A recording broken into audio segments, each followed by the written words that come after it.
As new employees, I'd like your opinion on our commercial. I've paid to have it aired during the Super Bowl. When we wrote that line, we had high hopes that we would be premiering right after the Super Bowl. However, we did not. Planetary deliveries. What a headache. Every time I see this, I remember the original cold open that we had for this featured the original Planet Express ship captain, Captain Cameron, who very quickly got angry with all the new crew members and then immediately died. But it was felt to be too dark. This is much cheerier. Here's your package, Mr. Horrible Gelatinous Blob. I remember our original boards had the guys who got pulled into the glob start dissolving. You saw their skeletons, and we were asked to pull that back a little. The show was going to be much, much darker. Are there really giant birds like that? No. That was all just special effects. Now let's have breakfast. I hope everyone likes eggs. I love it when Billy gets to talk to himself during scenes. The original ending of that had him putting on a hat with a gigantic bird feather in it and walking away. A big pimp hat. Yes. Futurama. So let's introduce ourselves. This is Matt Groening. I'm Peter Avanzino. I directed this. I'm Ken Keeler, the writer. I'm John DiMaggio. I play Bender and a bunch of other characters. I'm David Cohen, executive producer.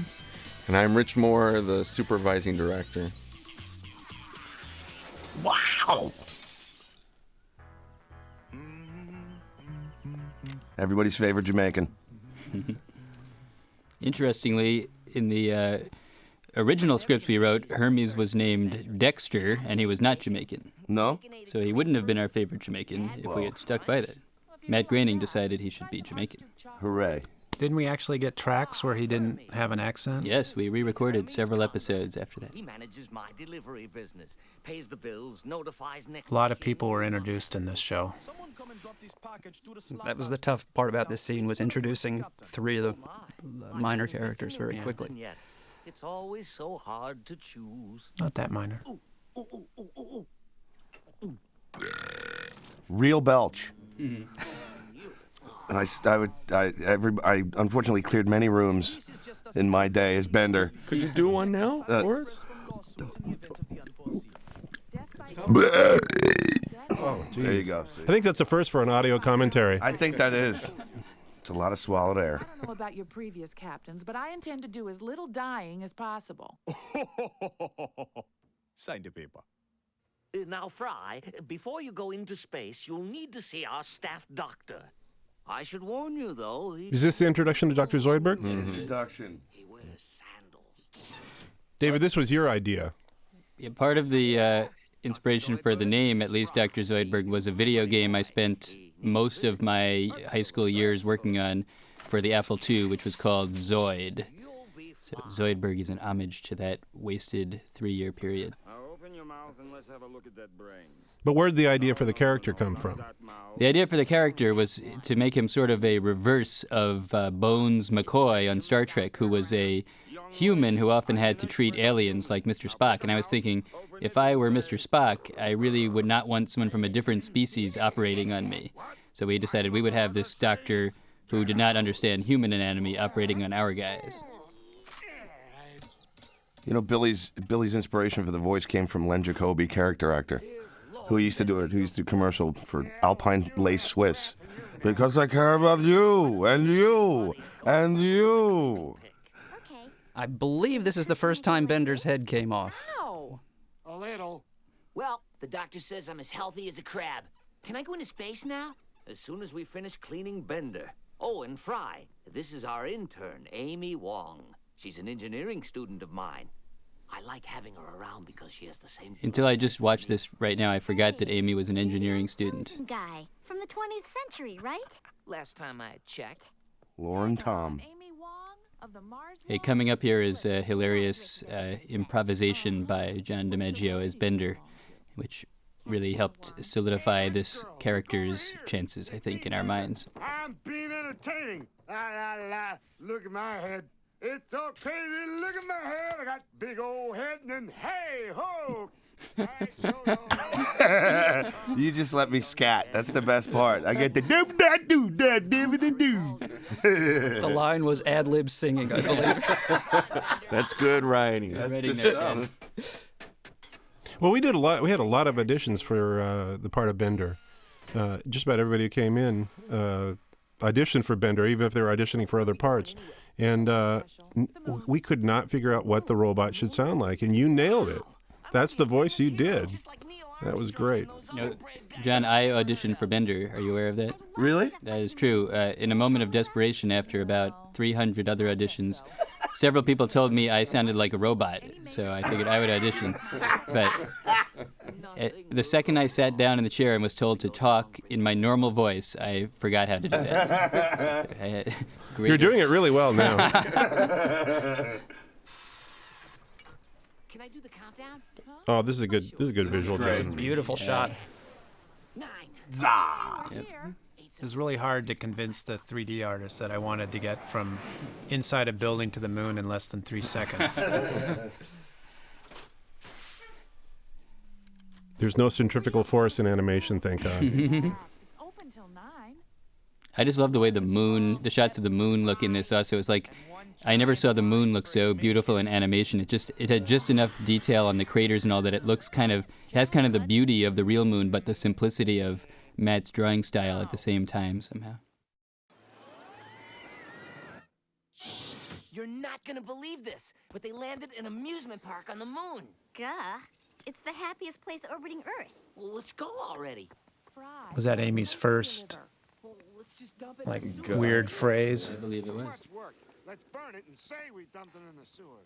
Okay. Hey, John, do you notice that Bender's voice has changed a bit over the years? Yes, I do. You go ahead. Little liberties taken here and there. Some of the other people also, the professor certainly. Yeah. All right.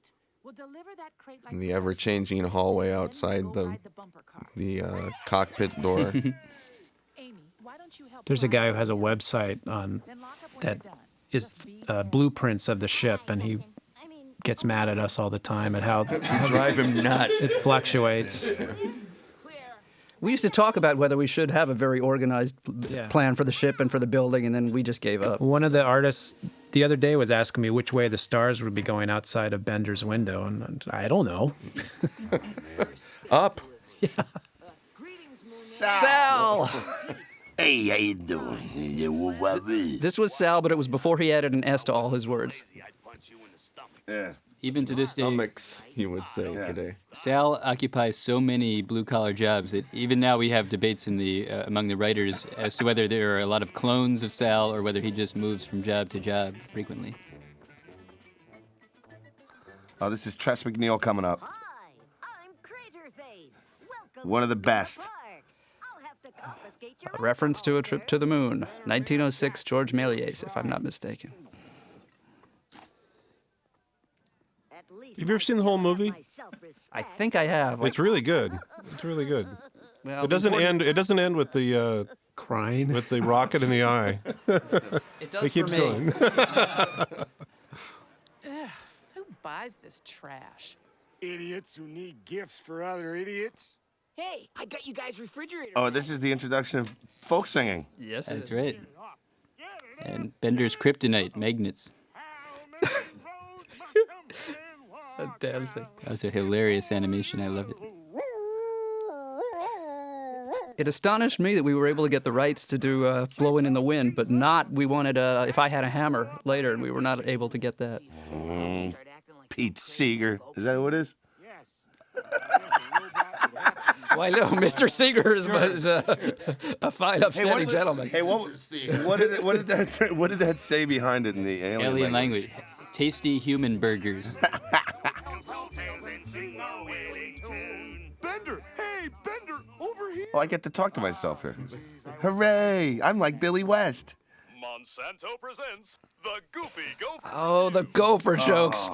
This scene used to be about 20 minutes long. It was the whole show. It ended up being 4 seconds long, but it's still pretty funny. We spent, I think, probably 8 or 10 hours writing it, a whole bunch of gopher jokes. I know we got about 3 different versions. I think that's going to be actually one of the little supplements, or some of these cut gopher jokes, and we'll find out why they were cut. You might as well stay on Earth. That's what I came to see. I want to go out there and jump around like an astronaut. Screw this phony stuff. But the phony stuff is What's amazing to me is, what number is this? 2? How good the animation is this early in the life of the series, and how close it is to the way the show looks now. Yeah. Leela's nose has changed a bit, I noticed, though. How do you animators explain that? A P? I thought I got it right. Everyone else since we're got kind it of right. drawing it a little shorter now. It's In the original design of the show, nobody who could really draw wanted to draw her nose that big. We should say that that's supposed to be Jackie Gleason, for people who don't recognize him. Maurice LaMarche is the voice of Jackie Not an Gleason. astronaut, it's a TV comedian. And he was just using space travel as a metaphor for beating his wife.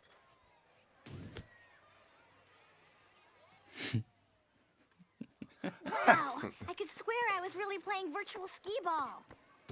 Look, it's that crate we were gonna throw in the sewer.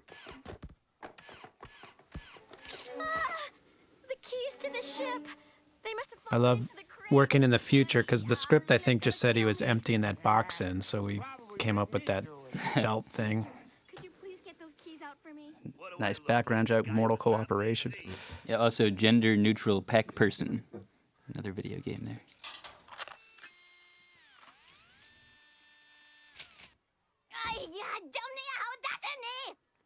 No one knows where.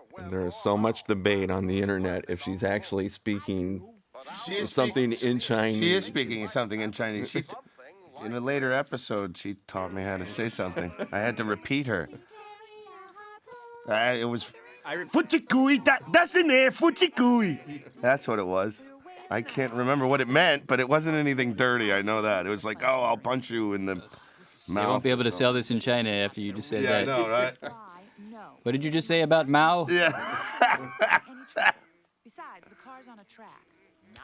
This Whalers on the Moon song was in my head for the last 3 years. It finally went away, and now it's back. I actually remember we wanted it to like end really, really like all the air coming out of it, no energy at all. And when we were getting Katie to sing it, she kept putting a better tune on it, and we had to make her do the much duller version. Yeah, crank up the radio.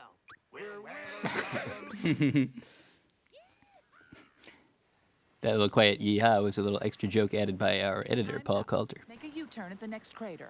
No, not yet. How about we go look for the original moon landing site? That's crazy. It's been lost for centuries. Well, I'm feeling lucky. I like the non-synchronized bouncing. That's really cool. I'm ready to go back now. We're gonna die! It's every man for himself! Help me, Leela!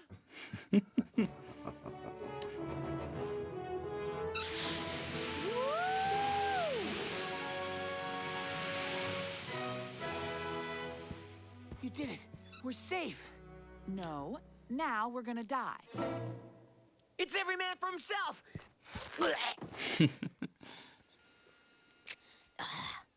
Hey, look what I won from a tourist package. Shut up. You're distracting me. Come on, it's just like making love. You know, left, down, rotate 62 degrees, engage rotor. I know how to make love. Ugh.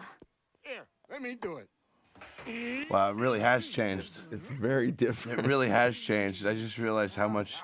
You know what? I guess that's just because you start to watch it. You know, I mean, I'm a fan of the show myself. I mean, I don't get to see them until they're on the air, so I think that has something to do with it. I mean, all the voices they've honed in a little bit on what were the funniest aspects that they started. They all had it in at the beginning, but I think they all definitely got sharpened up. There used to be a really good scene in there where Bender was hiding out in the Whalers on the Moon ride. I was thinking that, and where he hit on the woman. He's hitting on the saucy wench robot. Oh, yeah. I love that overhead shot a second ago, by the way, with the beautiful shadows. Thank God. trespassers, eh? No, sir. We're amusement park patrons. More Billy West. More Billy West talking to himself. Tilt-a-whirl's okay, but the rest is mighty wicked. Our car broke down and we're out of oxygen. Can we borrow some? Barry, looky here. Barry. He's our color stylist. And that was written in the script as well. I remember that. That was written. Barry. Go back to your precious theme park at sunup.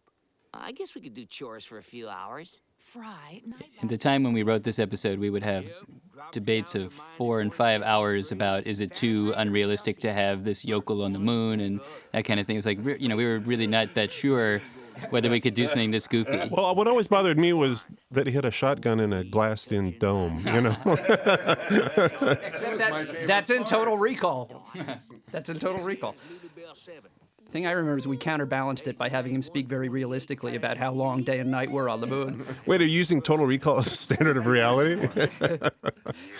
As far as I know, it is. I remember Fox got a letter of complaint about the scientific inaccuracies in this show, including that the line between the dark side of the moon and the light side of the moon was moving. And this teacher, it was a science teacher who wrote in saying that how dare we misinform America's youth. Little did she know that this episode was written by Dr. Ken Keeler, Ph.D., and that we actually did a fairly good job with the realism of the day and night moving and the length of the day and stuff like that. So some things are accurate. Well, Ken Keeler wrote a letter attacking himself, I think, actually. Wasn't there a long? Didn't you have a big debate almost with yourself about the light and how fast it could travel? I remember we took a long time to calculate that, whether or not it was plausible that it could be moving that fast, what latitude on the moon they'd have to be at, and. I remember I looked into it myself, and then you told me, where the moon would really be. Oh, where the Earth would be. Yeah, the crescent of the Earth and the shape and its orientation and so forth, yeah. Which, when we got to that final loving shot looking out the window, we couldn't do where it would really be because it would be directly above them. It's the kind of thing we would never worry about now. We've come when a you're long watching way. farmers chasing them. This is cool. Everybody jump. Hang on, jump. You. And I believe the single least realistic thing in the entire episode is right here. What do you mean? the way they jump the gorge. Matt Groening, you had objections to that early on. How do you feel in retrospect, the gators with space helmets on? I was wrong. No, it's really funny. I have this thing about animals being realistic, and of course that's really funny. So they should have had. But I didn't like the suits. banjos during the chase scene. We kept thinning them out. Yeah. Actually, this music right here is by Christopher Ting, the composer. Very nice homage to Pink Floyd. As soon as Fry mentions Dark Side of the Moon, always like that. And here, one of my favorite shots from early in the history of the series. I always thought that was just such a beautiful drawing of the telescope. The shading is so sophisticated compared to, again, any other animated show I had seen before. I really was moved when I saw those drawings. That professor joke I thought was going to recur a lot more often. We thought so too. Yeah. I miss it. Originally, they were going to find the original moon landing site, and I believe Neil Armstrong's head, for inexplicable reasons, was going to be there, and he would help them flee from the farmer across the moon. But cooler heads prevailed. Fox didn't want us to do the Nike logo. Yeah. Free advertising for Nike.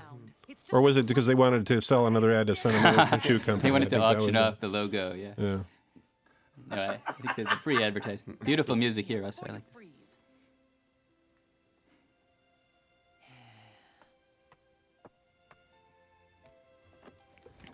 Now, Ken Keeler, you will remember the huge problem and the logical error that we, the writers, made with this whole section of the show and only caught at the last minute.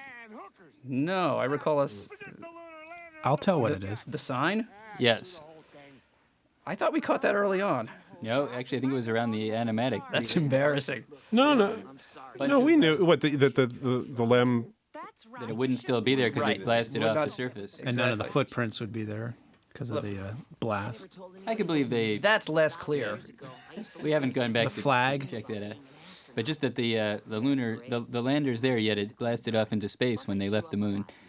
We caught that fairly far down the line and added a sign which comes up in the background here somewhere to placate our nerdiest fans. But it didn't. How much you wanted to. But you're right. Once you're actually here, it's just a big, dull rock. I guess I just wanted you to see it through my eyes, the way I used to. Nice little gorgeous shot. The earth right there. That's beautiful. Fry, look. It really is beautiful. Isn't it? I just said that. I think I remember having a discussion with Peter. This has to be incredibly beautiful. It must be beautiful. Here comes one of the earliest 3D extravaganzas. This was also really amazing to see. From here on, there's a lot of nice 3D. It's really terrifying. I cried when I saw this. You know, the panting, the running, and the panting. If you remove that, like if you take that away out of context, it really sounds kind of vulgar. Like,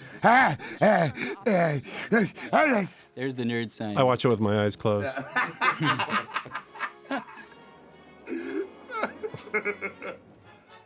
So we had to build Bender in 3D for this scene coming up. This is the coolest.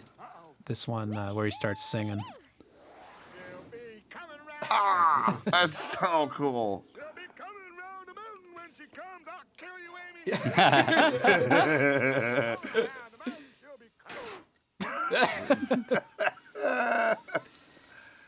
This is great. My assistant Jess did this. It's so beautiful.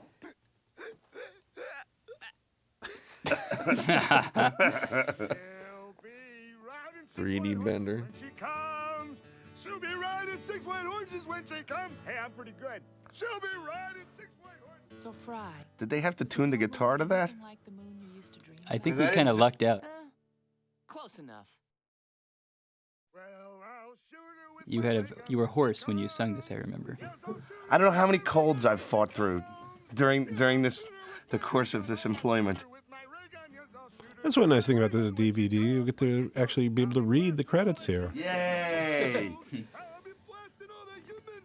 Oh yeah, I'm pushing it right there.